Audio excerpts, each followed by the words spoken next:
Tonight we are talking about the arts and propaganda. I will keep you awake. I think it's a very interesting topic. Thank you for coming. I want to introduce myself. I'm Marc Courtade. I'm the Executive Director of the Huntington Arts Council, and this is something I wanted to do for years and finally got to the point of doing it. Yeah, thank you. Thank you, Susan. Part of why we're doing this is a gallery here, our Main Street gallery. I wanted to expand the concept of what a gallery is, you know, more than just looking at pictures on the wall. And like libraries have turned into really like community meeting places now. And that's the idea behind this. We get people in that would not normally come to a gallery. And just different concepts, different things, mixing the arts together. We do a lot of stuff here. Next Thursday evening, we do a thing called Singer-Songwriter Night. Think of it as like a coffee house. It's a place to come in. People can have 10 minutes to do original material.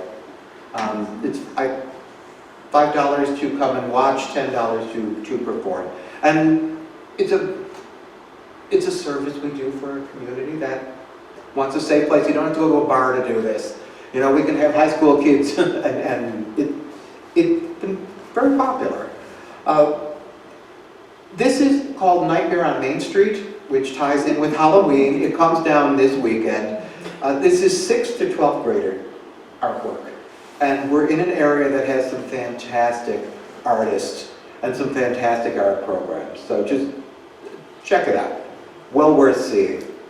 Our next show after this is going to be our annual art auction. So if you're looking for anything for those pesky holiday gifts or what have you, come, and we have a lot of really good stuff from local good artists. We also, in December on the 17th, more for organizations, we're doing an Arts Administrators Forum, and it's going to be on arts education. And should be a terrific talk then. So we've got something for everyone. Next month, our topic is going to be the arts and STEAM. The arts and sciences STEAM powered, adding the A to the STEM classes. And actually Susan Baroque is going to be one of our panelists next month. So got an interesting panel on that one, including a high school student from Huntington High School who's in the robotics club.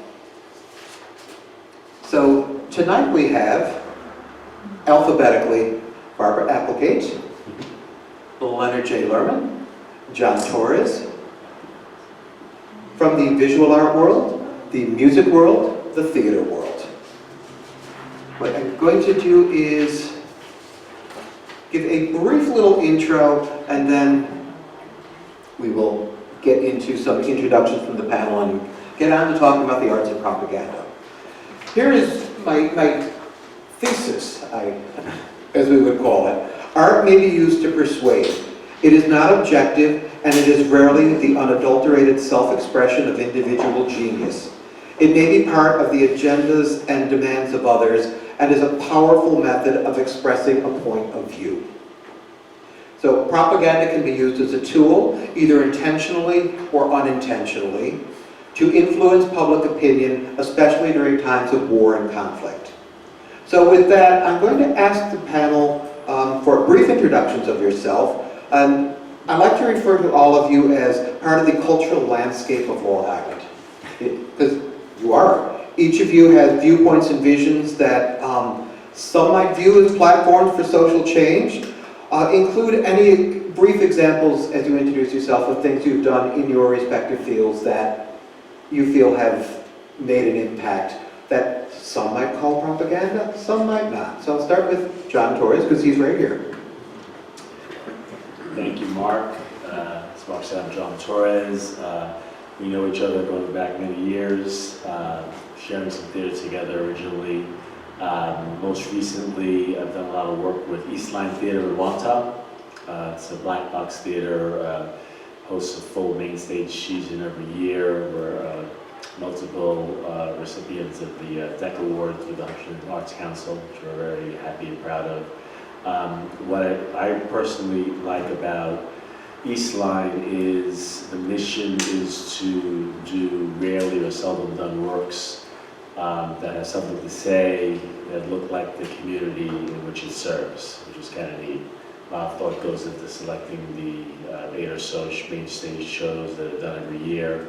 A challenge I found in my experience doing theater on Long Island is to pay the bills, you know, Fiddler on the Roof, Sound of Music, you know, Arthur Miller, Death of the Salesman, that kind of stuff, which has its place and it's great stuff, but very rarely do you see the kind of things that you would normally go to Manhattan, for instance, to see.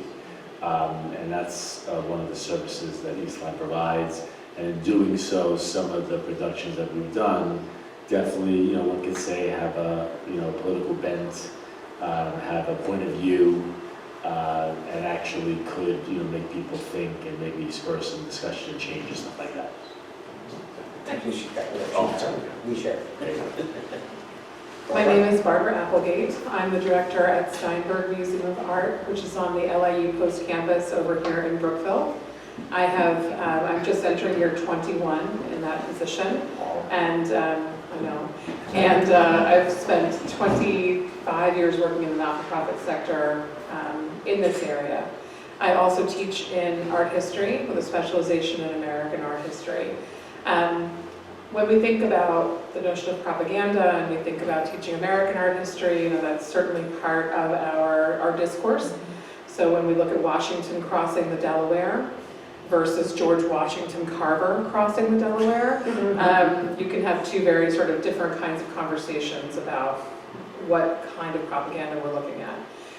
As far as my work in the museum goes, I'm involved with the gender equity movement in museums, the notion that it's a pink-collar industry where many women work, and what the sort of impact upon our salaries and things like this, what that does to us. We've also present exhibitions that certainly have positions in the museum, and nationally there is a movement in museums called Museums Are Not Neutral. We believe that we are always telling an unbiased story, and that is absolutely not the truth. And as sort of this, the next generation comes in, that truth is exposed more and more often about the biases that museums offer. Last year, we presented an exhibition titled Dignity, which explored issues concerning Native American populations and Native populations across the world, which was very positioned about the rights of Indigenous peoples internationally. I don't know that anybody voiced a side opinion to me, but I'm sure there were people who wondered, well, who cares about Indigenous peoples around the world? So I'm glad to be here tonight, and I hope Marc doesn't stump the chump with the questions. We'll see. You're not going to be graded. I'd also like to say, we piloted this conversations idea in April, and the first one was women in museums. Barbara was on that panel. She said, you're on the cover of the newspaper from a terrific photo. And we did talk about things like the gender inequalities. And I think the museums are one of the last bastions. You know, they're really behind some other slow-moving arts forms. So, and it started a brilliant conversation. So I hope we can say the same thing about tonight. And Leonard. I'm Leonard Lehrman, and I'm listed on the program as founder and director of the Metropolitan Philharmonic Chorus, which was founded on Long Island in the metropolitan area actually, in 1987, and we just did our 50th, 51st programs in Long Beach and up in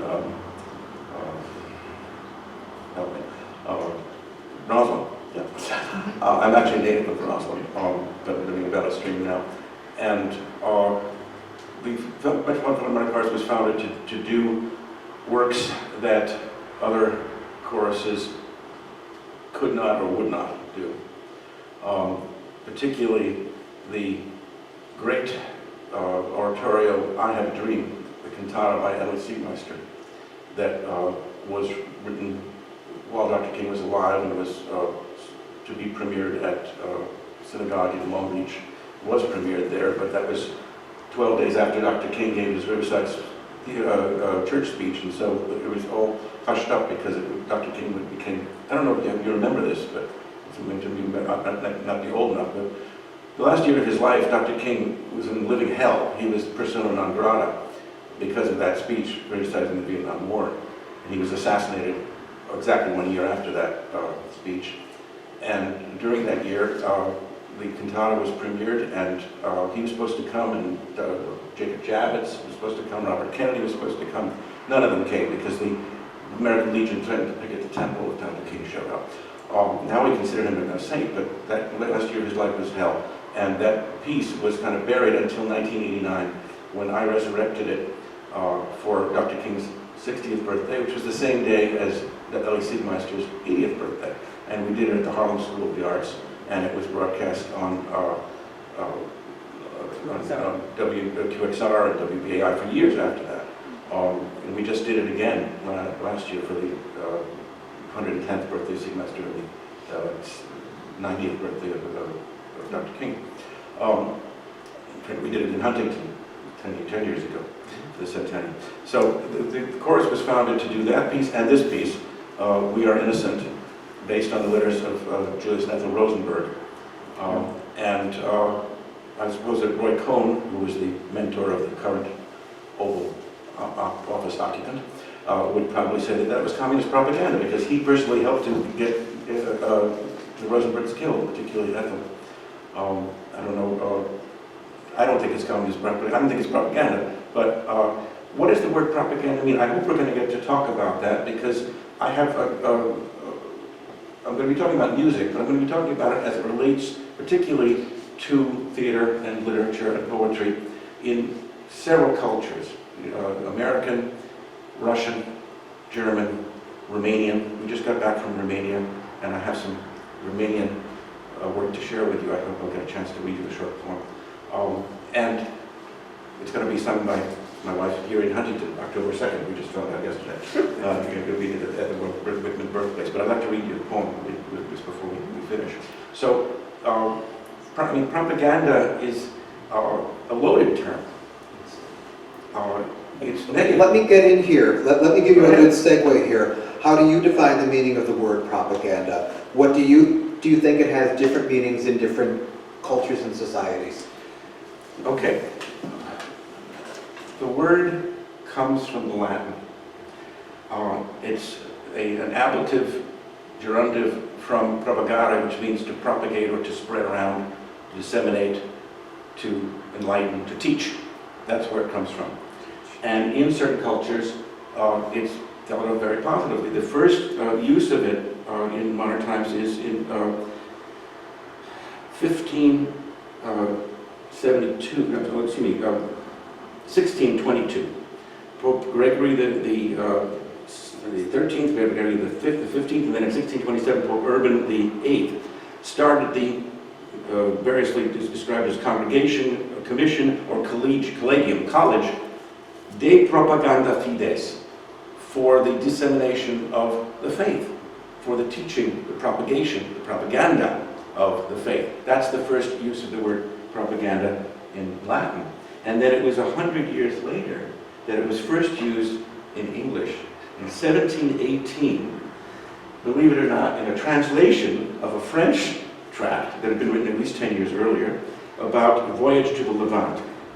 That college of propaganda fides was referred to in 1718. In 1797, there was a group called The Propaganda, and members were engaged to stir up subjects against their lawful rulers. That was the group that called itself propaganda. So all of this is, from the point of view of the people doing it, very positive.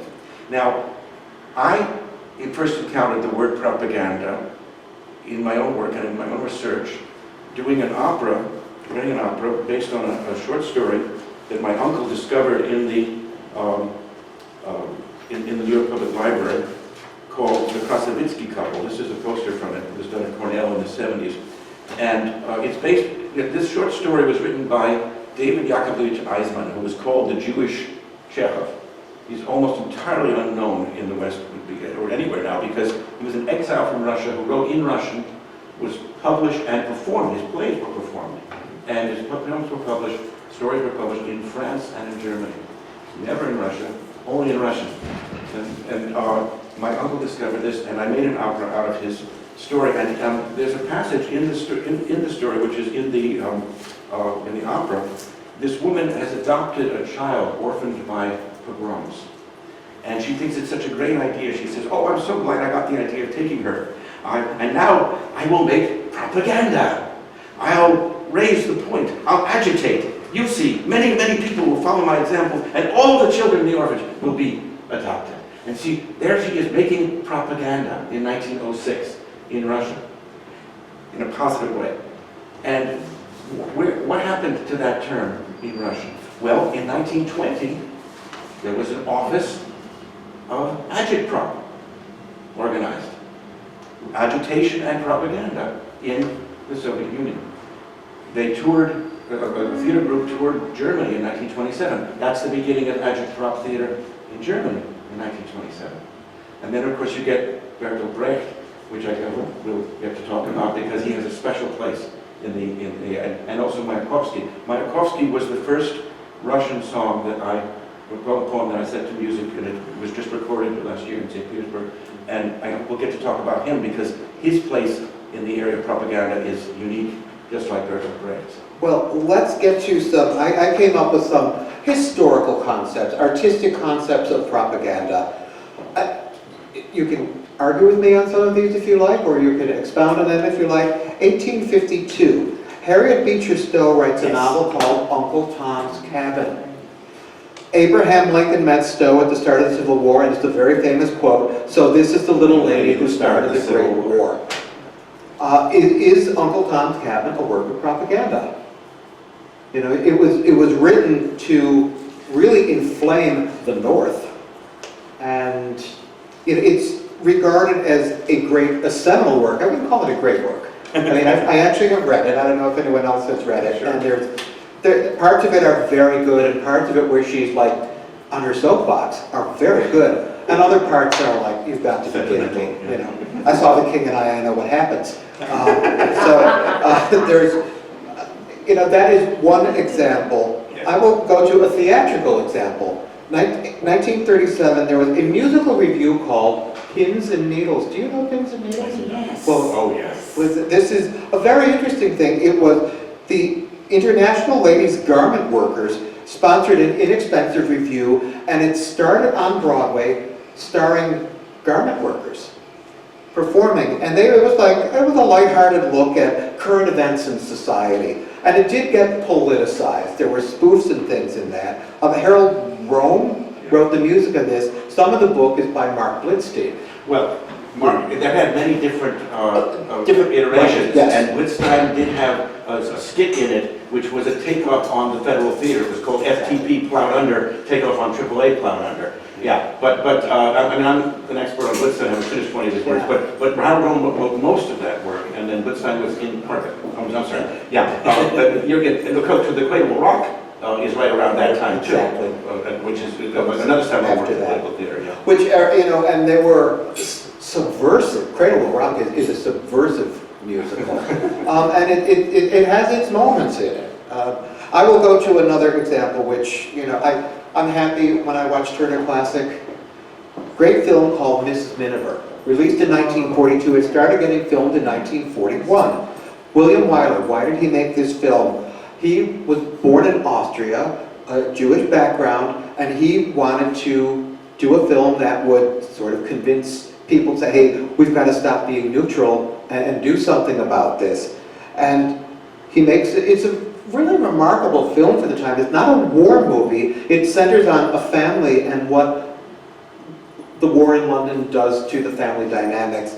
Winston Churchill said, this film has done more for the war effort than a flotilla of destroyers. It was just one of those, it roused people. I mean, Greer Garson captures a Nazi pilot in her kitchen. I mean, it doesn't everyone. But I mean, there's something very terrifying about it. That, you know, oh, things are happening and we have to do something. And Marc, just go back to the Cradle Rock for just a second. I want you to know something you probably don't know. The Cradle Rock was a morality play about the fall of capitalism, but it was actually even more of a propaganda tract in its original sketch, because the hero of one of the heroines of the Cradle Rock is Ella Hammer. And the hero was named Larry Foreman. And his original name was Larry Sickle. That's great. Yeah. Hamlet's Yeah. Actually, didn't Alfred Drake? Alfred Do a Drake did it in revival. 1947. My He parents did saw a it. revival of, It was not recorded, unfortunately. unfortunately. But there is a new recording that just came out with the orchestral version that had never really been heard before. It's at the City Opera. We're getting our geek on tonight, folks. This is like, this is maybe, Can I add in? on absolutely, please do. Uncle Tom's Cabin. I think about this often. The topic of my undergraduate research was a particular artist named Robert Duncanson. And Duncanson was a biracial artist living in Cincinnati during the time of slavery.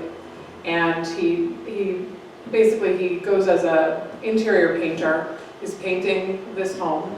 And the man who is commissioned these sort of, decorative murals inside sees him and sees his great skill. And as an abolitionist says, because you're a black man and you're doing work just as good as any white man I've ever seen, I'd like to pay for your education in Europe. I'd like to pay for you to have a trip and learn to paint, because his idea was if people could see that this biracial artist could paint just as well as any white artist, we would be able to change the course of our thinking.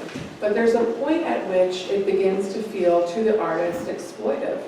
And he's asked to paint on the themes of Uncle Tom's Cabin, Uncle Tom and Little Eva. And he writes in his own journal, he doesn't use the term exploitation, but he talks about this idea of beginning to feel exploited for this.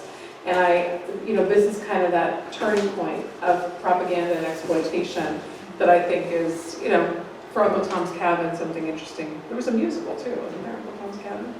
There was all sorts of iterations of it. China. Definitely. This is a more towards you, 1985. William Hoffman writes As Is, Larry Kramer writes The Normal Heart. Both plays really inspired social activism in this country. This is the height of the HIV/AIDS crisis in this country, and they're the first two major plays on Broadway to discuss that. Were you in Normal Heart? Or? No, I wasn't in the Eastline production. I saw the original production of Brad Davis, though. So. There you go. Talk of it. What do you think? Well, to me, when I think propaganda, in your intro, you mentioned the word persuasion. It's an active, intentional effort to persuade, to agitate, as Leonard was saying, the agitprop in the Russian days, the revolution. The kind of theater that I gravitate to, shares a point of view that may spur those kinds of thoughts and that kind of action that isn't necessarily as overt. Now, Normal Heart, 180 degrees different. Larry Kramer was literally looking to agitate.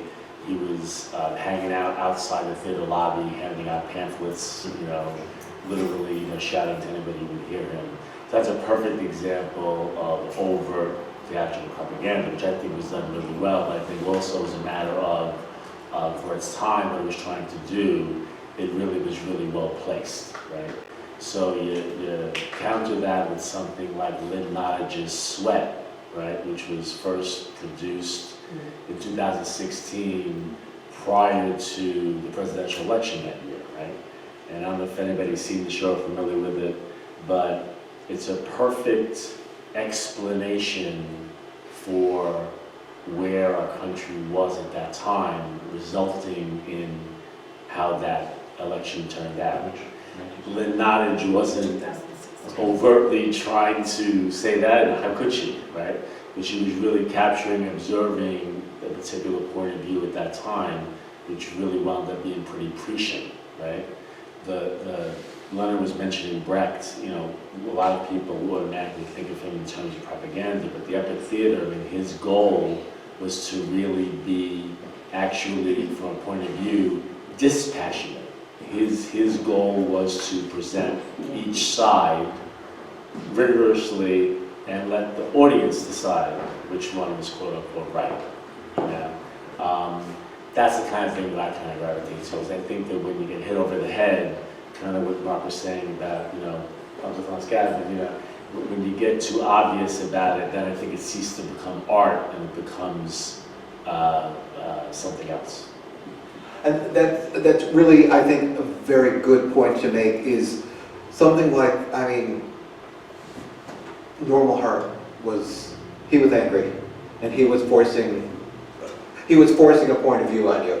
As is more make your own, I'm presenting a love story, and then something terrible happens. It was less a persuasion as a different point of view, make your own conclusions. Normal Heart was like angry to start with and had to go somewhere from that.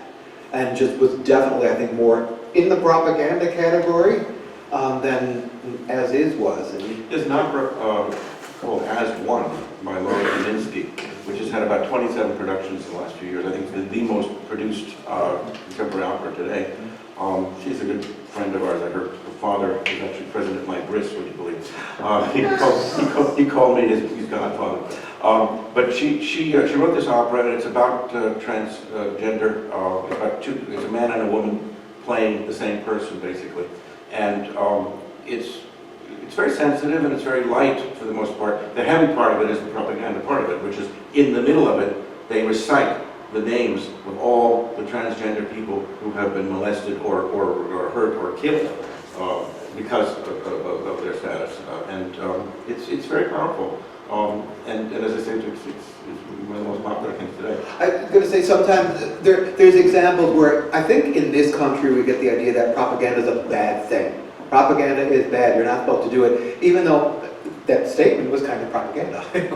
There's a lot of the arts get people to think, and that's something that's usually welcomed.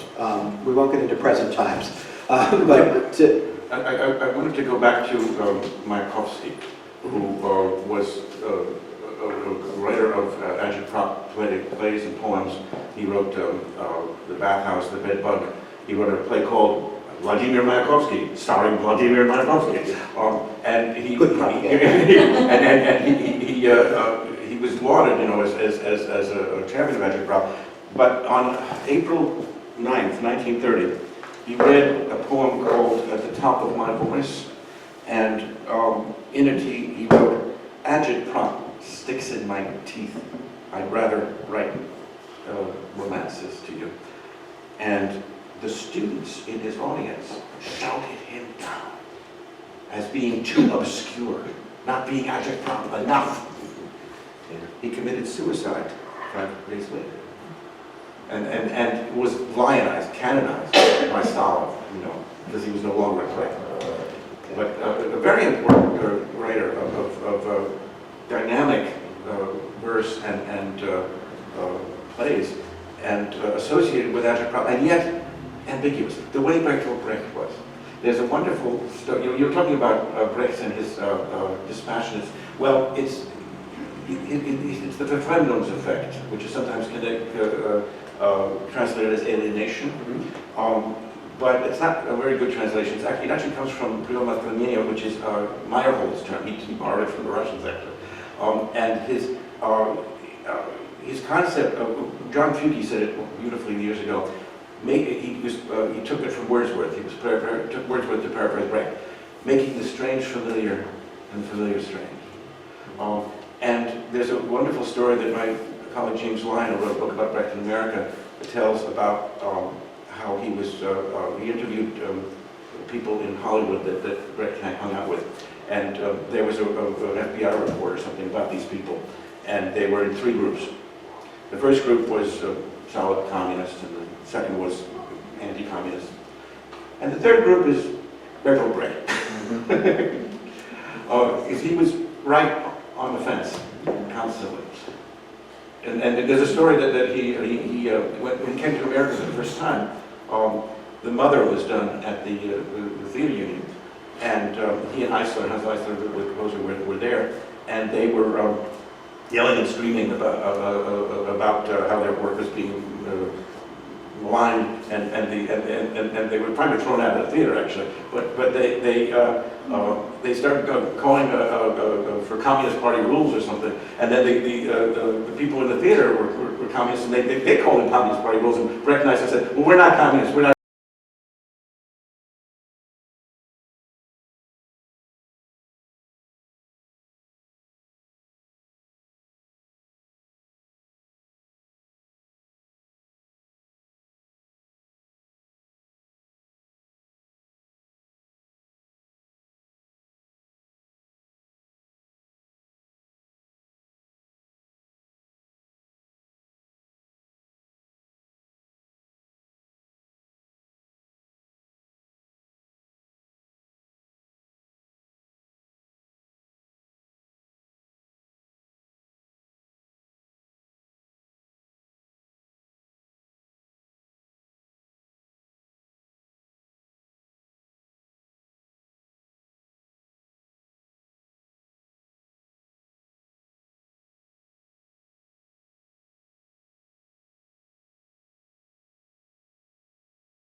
social context coming in there. Yeah, going to the theme we talked about earlier about, there being a certain line, right, of avoiding hitting somebody over the head. Maybe it doesn't become art anymore, or it becomes something else. Jean Henri's production of a version of Antigone, right, in the 40s, set in Vichy France, right, instead of Greeks, it was Nazis. The irony of that was that most people think of it as an anti-Nazi indictment, but if you think about it, the Vichy France could have shut it down, but they didn't, because he managed to write it in a way where Creon's point of view, right, was as an institutionalist, to a certain degree, actually validated what they were trying to do. So to me, that's perfect art, right? We didn't go into it, for a particular, trying to persuade anybody. He went into it actually being faithful to the original Greek, being faithful to the original content, right? The story, the fact that, the conflict between, humans and the rigidity of society, set at a particular time, because at a particular point of view. But even in that time, there were some layers. You used the word, layers before. That's, to me, where art really explodes, and I think it's really difficult to go into it. Going back to Roger Hammerstein, even though that influenced the story, I don't think that was their major goal going into it, and what wound up happening was probably far beyond whatever they could have accomplished if they did go into overtly. And that, you also brought up something that is, you're very good at getting to the next thing in my stream of consciousness thoughts here, about censorship. And censorship a lot of time plays in with propaganda. And sometimes with, totalitarian states, it doesn't happen in this country. The Great Old Marc is the classic example. But can you give me some examples of censorship that have actually backfired? And certain pieces things that have become much more popular because of it. It's like, once you tell somebody you can't see something, everybody wants to see it. Or you can't hear or talk about it. So, but I think I want to get into, there's two main things that I would, right off the top of the head. Yeah. The Sensation exhibition at the Brooklyn Museum. That's my girl. Right, Sensation exhibition at the Brooklyn Museum. What year is that? Late 90s, early 2000s. Rudolph Giuliani is mayor, and there are several works in the exhibition that I think it's mostly the Catholics, actually, kind of escalate to him and say this is a problem. The image of the Holy Virgin Mary, the Holy Virgin Madonna, everybody complains because Chris O'Feely, the artist, uses elephant dung to paint the Madonna. That's what everybody says. That's not even the truth. It's close. It's not. The problem with that image, and you can go home and Google it if you want, the problem with that image is that it offers an image of the Virgin Mary, and at the very bottom it's held up by little balls of elephant dung. Chris O'Feely is West African, and that's a fuel source, right? So dried elephant dung is a fuel source, so he's using it as this precious object. That's why he's using it. But the whole thing is that the Virgin Mary is then surrounded by these little things, these little shapes that look like jewels almost. But upon close examination, what you find out is that it's pornographic images of women taken from the rear with their vulvas exposed.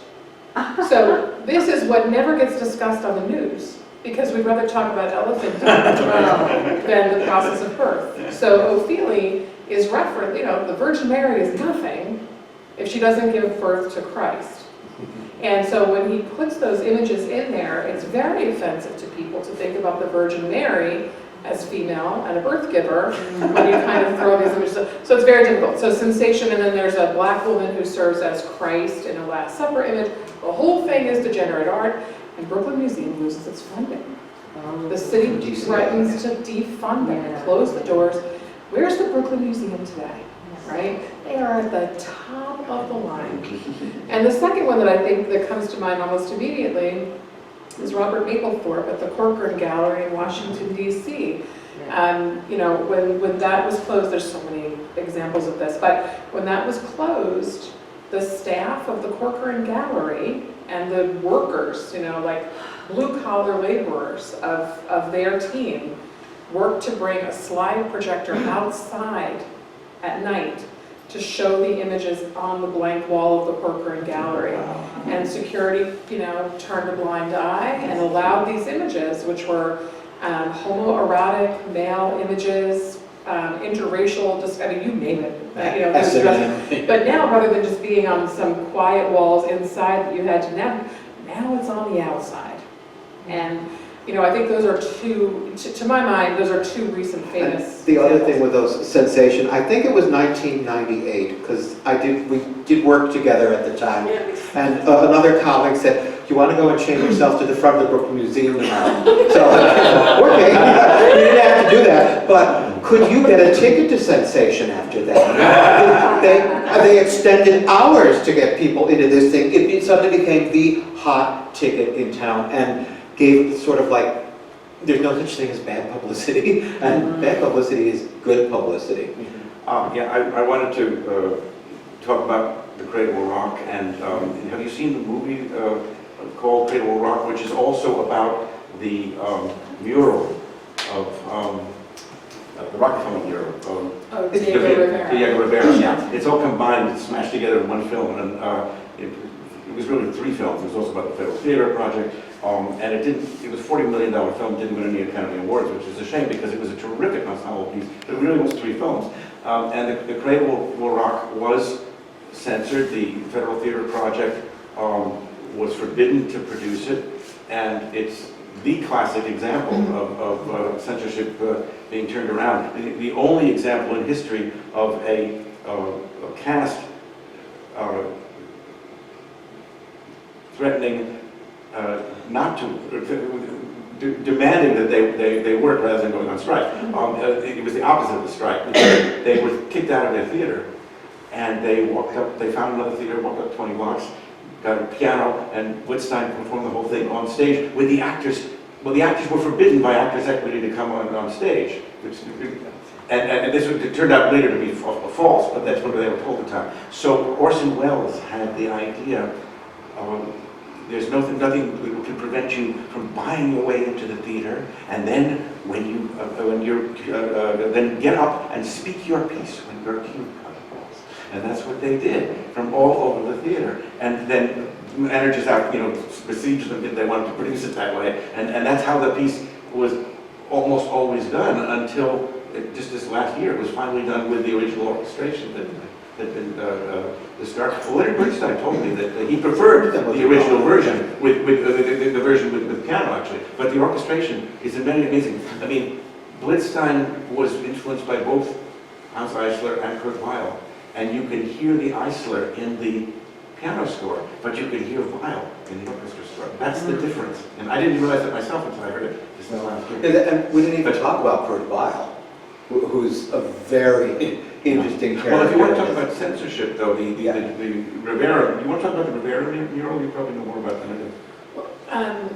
You mean the Rockefeller mural that Rivera was asked to do, and then it has to be taken down because Leonard was communist. It has very communist overtures. Yeah, that's a significant problem in a capitalist culture to kind of propagate that idea. I think he later replicated it in Mexico or something. Yes, he later brings it into Mexico, where it's. Who cared? I mean, it's there's a communist revolution going on. So yes, it's totally accepted at that time. Yeah. But they were when Diego and Frida were in Detroit.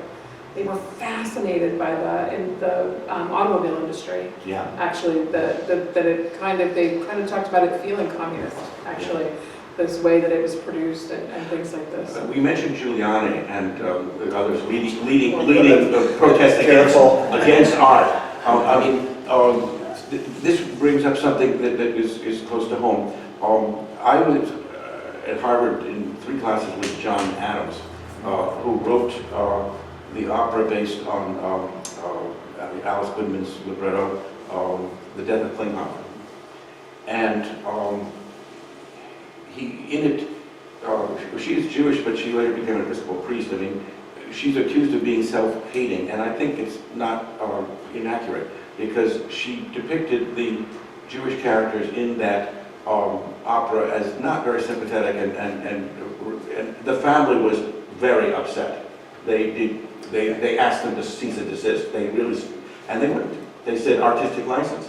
And as a result of the family's protest, people converged on the Metropolitan Opera when they did it, and actually threatened to burn the place down. I mean, there was that much anger. And we took that as a negative example of how not to work when we did an opera based on the story of the Triangle Fire. It actually began in a workshop, and my librettist Ellen Frankel had written a scene which was a fantasy about a shop owner and a seamstress, and imagined a romance, and then he rescued her and so forth.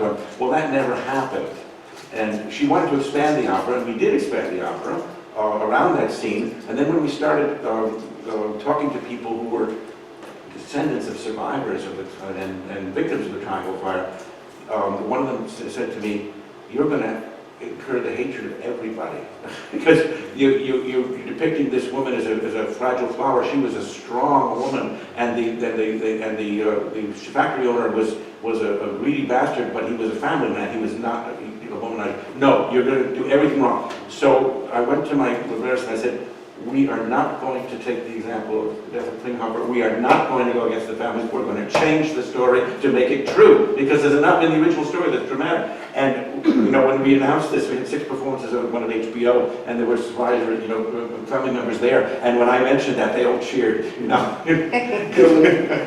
Similarly, in 1992, Harold Prince revives Showboat in Toronto. Yeah, and there were picket lines out front opening night about just the treatment of blacks, and how could you, and what have you. And how did Harold Prince handle this? He said, "Why don't you come in and see the show first? And then if you want to take it."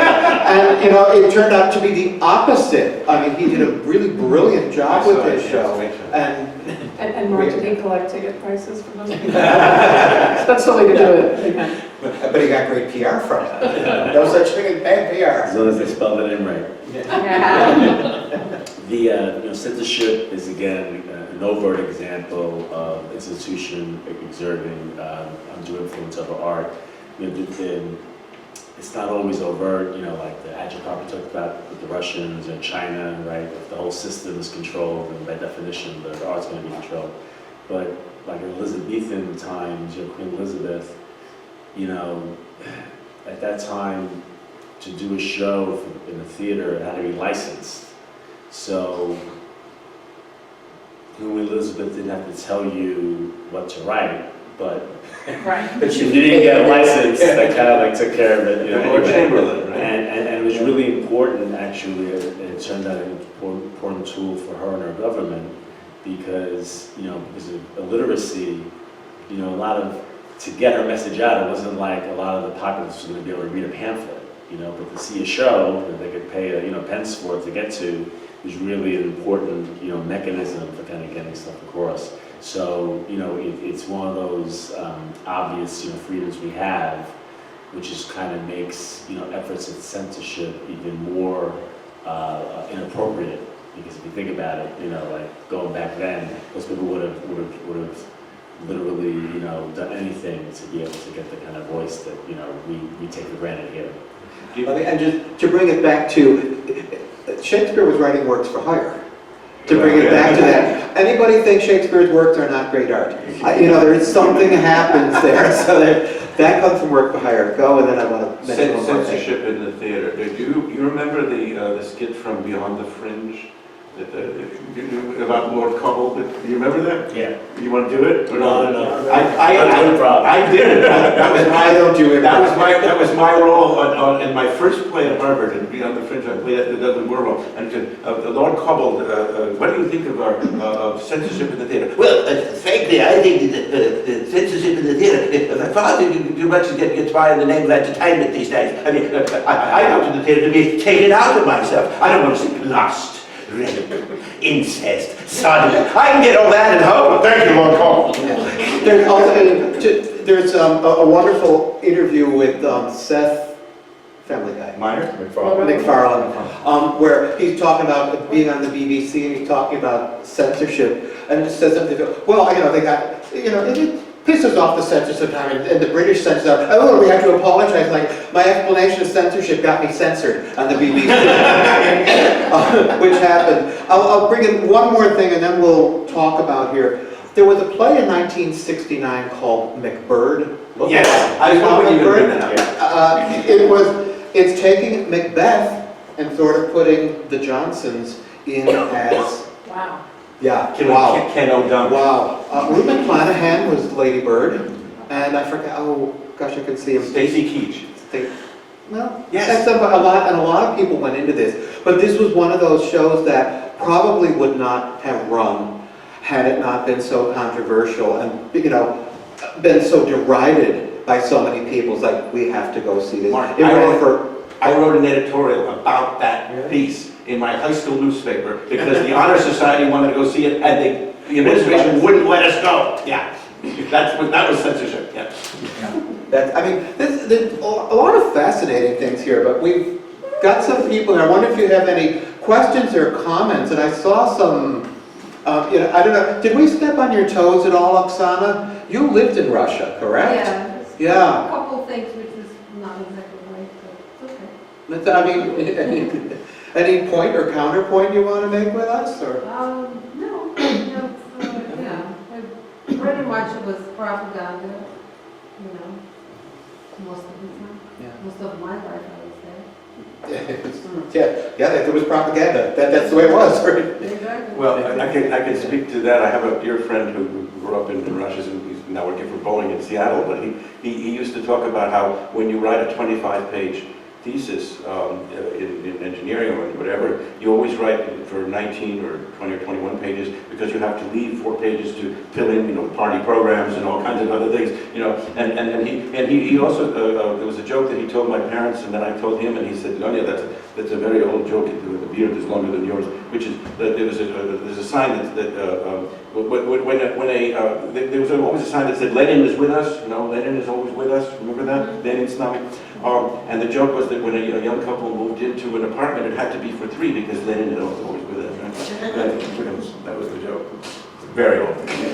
Yeah. Does anybody want to bring up any question or any comments or start a different dialogue? Because we can keep talking. We can go until next Thursday, but we haven't pushed any buttons. Oh, then we haven't done our job. Go ahead, Arlene. So, I want to go back to the poster opposed to the regular, because I thought that was a very important poster. It really, the propaganda was to show during the wartime, a woman took over a man's job so that that man could go out and fight for us. And it was a very interesting point, and I just didn't think that you hit that, so. Yeah, I don't disagree with you. I think the purpose of the work is really, really important. There's no question about that. Just to be clear, there's absolutely no question about that. But this, I guess what I'm thinking about is what is setting the artist on fire? And if the work that they're making, that's work for hire, is an agreement or not an agreement, that's a different thing. But what about work that's being made because they feel on fire to make it? And that's sort of that's the distinction I was seeking. Not to disparage that work or to disparage the designs that are made for the bonds or anything. But what does it mean to take, what does it mean to be an artist working for hire? And you could think about a web designer for Trader Joe's, right? And he's making well, what's the thing that where his burning is, that compulsion, the desire to make art. Do you understand what I mean? Yeah. And that's something that I think that's what I was seeking to bring up, not to disparage. The work is. It was actually commissioned for what you said, to show women that we need you and there's a need and you can do this, Right. and definitely. It wasn't for but it wasn't the iconic poster. Because frankly, it doesn't matter. The person who's doing the work, the person who's told, here's the message you're going to convey. We don't know. Did he go in his office like, oh, for Christ's sake, I got to make this about these women in the workplace? This is garbage. Women shouldn't be in the workplace. We don't necessarily, that's a privilege, we don't know. You know, It was a fact. It was a fact. The women were in the workplace. we don't have to, When did the poster become iconic? in the post-feminist era. In the post-feminist era. That's right. Yeah. Yeah, it wasn't So that's- iconic, yeah. It did its message, it did the work, and then it came back. Frida Later. Kahlo was the first female artist who was from the New World, from the side of the ocean, to ever sell a work while she was living to the Louvre Museum. So the Louvre Museum purchases a work by Frida Kahlo while she's in France. She is the first living female artist who is not a Western, not a European person, to have that work purchased.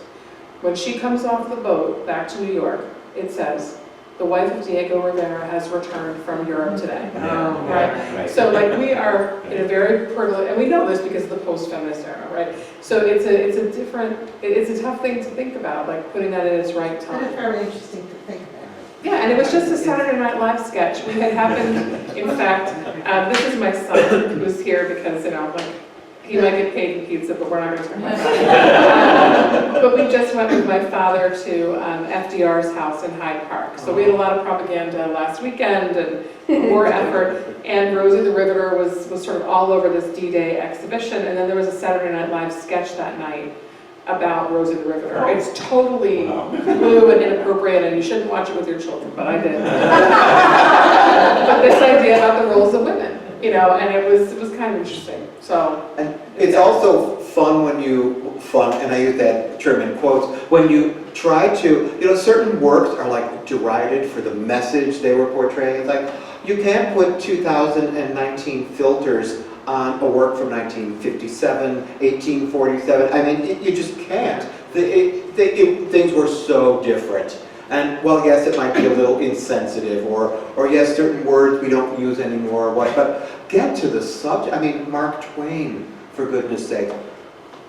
They don't teach Mark Twain in high schools anymore? Well, what's interesting is that with the Rosie the Riveter, this is decades later, and it is being used. It is being used as a women empowerment message right now. So maybe, I think in the beginning that was part of the message. That's not just my opinion. It was the state of the world, and it was a real situation where women were called to the workforce because of the war. But that's clearly a message that we see very, very prominently, I think. At least I've seen it used repeatedly. Even for Halloween, you got little kids, little girls, babies, whose parents are empowering those little babies, or that message that poster put out. So I think Different filters. Filters, and those messages do resurface, as we're faced with different issues in society. yeah, I think that's definitely true. And I think, the equal pay for equal work in the post-feminist era, that makes the conversation a lot more comfortable. But I would love to have an interview with a woman who was a riveter working in 1976. I know several tradeswomen who worked through the 70s and 80s, and it wasn't cheap. Let's all get the job done together, sir and ma'am. And I think that's really, it obfuscates some of the plight of women who worked in trades before. So, I think that it's a sort of downgrade. I'll give an example. A very dear friend of mine, from Buffalo, New York. She was one of the first women to get a job in a flour mill since World War II in 1989, because the federal government said, look, you've got to hire some women. You have to do this. So Rosie took on a whole different meaning then. Because the message was, go back home. Yeah, exactly. Right. Yeah, where you belong. But that taste was good. Okay. Harper, did you? I kind of lost what I wanted to say. It was something on the subject where you mentioned that you can't put a filter from 2019 onto past, basically, in reference to that. I think that we can and we should, and I think that it's problematic that we don't, because there are issues that are happening today that we can say 5 or 10 years from now that we can't put a post. I think we do, and then it's not even being insensitive. I think that I think that, so like, for example, as an African American, which I don't even go by, but looking back at 1957 and today, to say that you can't put that, you have to, in my opinion. The filter of justice always Yeah. needs to be there, and you're right. But And does that invalidate something from the past? Yes and no. I think that it's complex to just say it doesn't or it does, but I think I think it has to do almost with what the original message was. You know, let's give an example. What's the Metropolitan Opera's sold-out hit this year? Porgy and Bess, written by a white Jewish man and his white Jewish brother about the black experience in South Carolina. Thank you. That state over there, South Carolina. It's past my bedtime. And it just, but there's some real social justice going on in there. It's a marvelous production. If you get a chance to go to see it, I strongly recommend it. And it's the first time I've seen this production where you realize things like Bess is a real addict. You know, that doesn't really come to the forefront as much as things. And like maybe because they couldn't really talk about that as much in 1937 and a 1952 revival, especially a revival they're taking to the Soviet Union. There's just different, you know, sometimes the filters really work in favor of a piece. And a piece of great art is going to be a piece of great art in 1937, 57, 2019. I agree, but it's still, whether some things are ethical or unethical. You can't take away from it and say this is art. We know it's art, but what is the message in it? It doesn't matter what period it's from. We know morally what's right and what's not right. Well, I think it comes similar to the silent sound and the statuary in different places that is now being called into question because it represents Civil War, slavery, and that's not a thing that these colleges or these different entities want to represent. I was going to say, if I may ask you something, you put in a proposal for funding to us. Would you mind mentioning what it is? And do you think what you want to do, could it be considered propaganda by some people? And if do you mind using the mic? Or am I putting you on the spot? You don't have to if you don't want to. We can hear her without it. No, I wouldn't consider that propaganda. So in my opinion, when I'm thinking of propaganda, I'm thinking of there's some sort of fallacy that's like trying to be pushed upon people. What's the project you want to do? Wait, 1 minute. Okay. So then you mentioned Porgy and Bess, that story, that to me is propaganda, because how can a white Jewish man tell the story of a black man? That is literally impossible, especially if you're in America, because there's the white gaze. That's not fair. I want to just Wait, 1 minute. And no, but it is fair, because I'm, I come from the Caribbean. I'm the first generation. And, when I go back to my parents' country, for instance, in Barbados, and I'm there as a tourist, and I see other white people there, the experience is going to be different. It's always going to be different. So then to hear someone saying, oh, well, this story is a riveting story, who's it a riveting story for? Who, you know what I mean? That's why I look at it. I have to respond to that, I'm sorry. Sure. Porgy and Bess, by my teacher, O.C. Meister's estimation, and my own and many others, is the greatest American opera ever written. Who says who, though? It is written about black people, it is not written by black people, but it is extremely sympathetic to them. What is the most popular opera in Russia? Carmen, which was written by a Frenchman about Spanish people. To say that one person, I wrote an opera about Native Americans, and it was called New World, an opera about what Columbus did to the, quote, Indians. It was commissioned by the Puffin Foundation. And I studied, just as Gershwin studied Gullah and the dialect thoroughly, I studied for years Native American things and wrote about them, and to say that it's cultural appropriation and that I can't write about something that isn't my own culture is anathema. It doesn't belong in Those this were your culture. words, I never mentioned cultural appropriation. And Yeah. again. But you were referencing. So my question to you is then, where are you from originally? Where am I from, Richard? Yes. I was born here. My mother's from Russia. My Okay, wife is so, from, father's from Romania. So I do have some roots in these places. so your storytelling is coming from, whether you want to admit it or not, a white gaze. You cannot tell the story of someone else who looks different to you. You can learn about them, and then what you can do then is tell what you believe to be the story, but you cannot tell the story of a Hispanic person, a black woman, a black man. You can't. You can tell the story from your point of view. Exactly, Hold on, and hold on. that's exactly. Analogy. A person who's human and feels something, they feel that if you're black in the Gullah culture, you have one life. If you're somebody living with 8 other families in Russia, you're feeling something, and everybody has emotions, and everybody has feelings, and everybody has a human condition where they're trying to get out of feeling so rotten by doing things. And that's what is in common in all great art, whether it's about one culture or another culture. And that's why this stuff lasts. And can I tell you something? Sure. That's something that you can say as a white woman. I cannot say that. I think Because that. my experience So, only. what, Can I let's, just- what I, Okay. wait Okay. for 1 minute and then we're And I going don't to... mean to offend anyone, but I'm just saying Okay. that. No, no. I think that when, I think that there's a danger in looking for art to tell you the truth. Yeah. And I think that when we talk in, so when you think that Washington crossing the Delaware is actually how it happened, the way it looks, you're wrong, because it can't tell you the truth.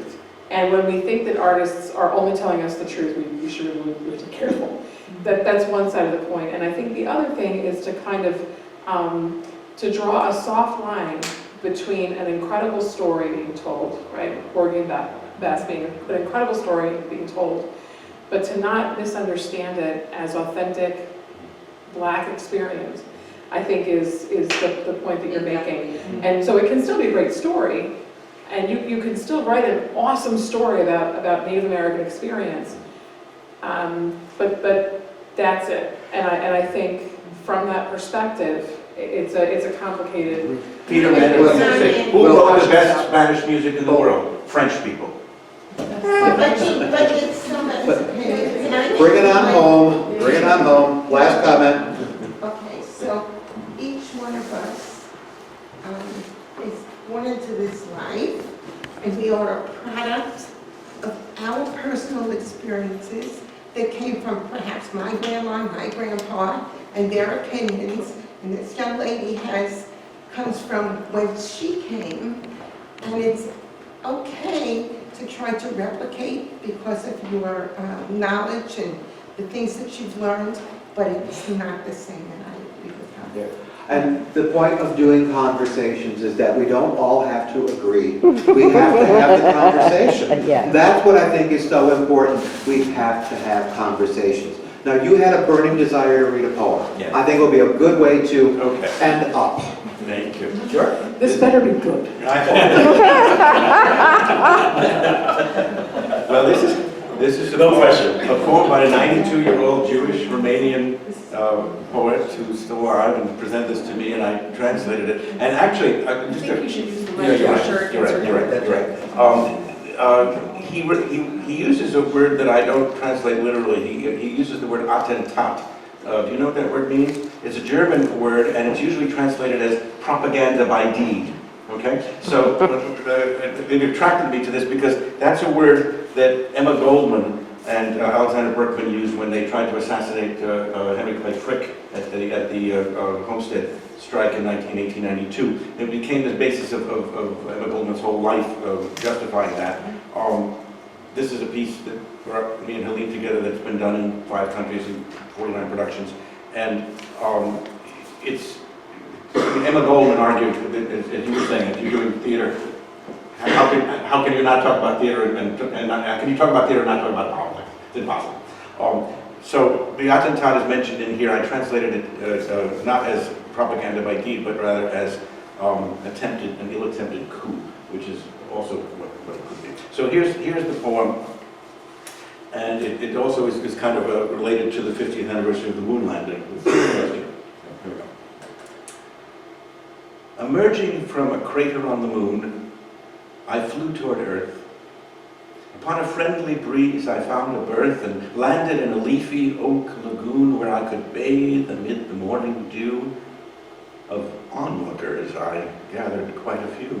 And merchants tried to place me in a zoo, to put a purchase price on me and such, so as to charge per view or pet or touch. I really didn't like that very much. And so I ran away to someplace oriental and outré. But there, I found an ill-attempted coup, resulting in such strife and much ado, armed forces holding sway and all in disarray. The next day, I sought a land that warfare would eschew, and found one that might do, where crooks got rich and called each other great, while scoundrels seized the ship of state. That's not the way, I had to say. To stay, I'd have to be as crazy as a loon. So, sometime later, I flew back to the moon and crawled back into my own quiet crater. So I want to thank you for coming. I want to thank the panel, Leonard, Barbara, John, and Juan. Thank you, Marc. Thank you for having a good conversation.